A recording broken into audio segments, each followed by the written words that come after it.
Bilang pamilyang gustong panindigan ang pagiging cloud chaser, kahit hindi kaya ng budget ay pinilit namin magburakay para may maipost kami sa social media at masabing ang buhay namin ay hayahay. Dito nga pala kami sa La Carmela de Boracay nag-check-in. Na few minutes walk lang ay nasa beach ka na. Naglakad-lakad na rin nga pala kami dito ni Mama para tumingin ng mga pasalubong na hindi naman namin bibilhin. At every time na may makikita kami ni Mama na maganda, ay mag-uusap kami na parang afford talaga namin yan, tapos sasabihin namin sa tindera, babalikan na lang namin yan ha.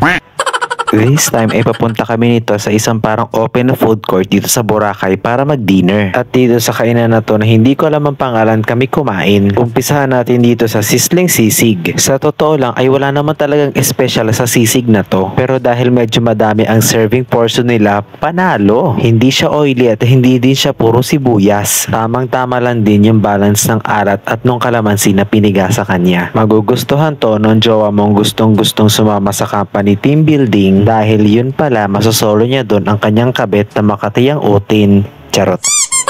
Isunod naman natin itong pakbet. Fresh ang mga gulay at hindi rin siya overcook. Nagbalanse din yung alat ng alamang at yung tamis ng mga gulay. Mabebetan to nung kakilala mo na gusto daw kumplituhin ang simbang gabi, pero ang rason kung ba't nagsisimba ay para kitain ng jowa at hindi naman talaga para makinig sa pari.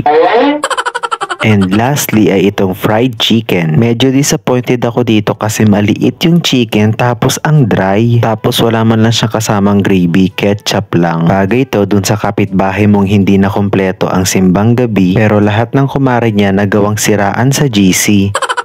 Sa totoo lang ay malaki ang factor na naitulong ng mga nagpa-fire dancing na ito sa pagkain namin. Na-enjoy namin yung experience dito hindi dahil sa sarap ng pagkain kundi dahil sa galing nila mag-entertain. Habang pinanonood ko sila ay napaisip tuloy ako kung alin ba ang mas masarap. Yung paulit-ulit nilang sinusubo na bote ng gas o yung fried chicken na kinain ko na matigas. Charot.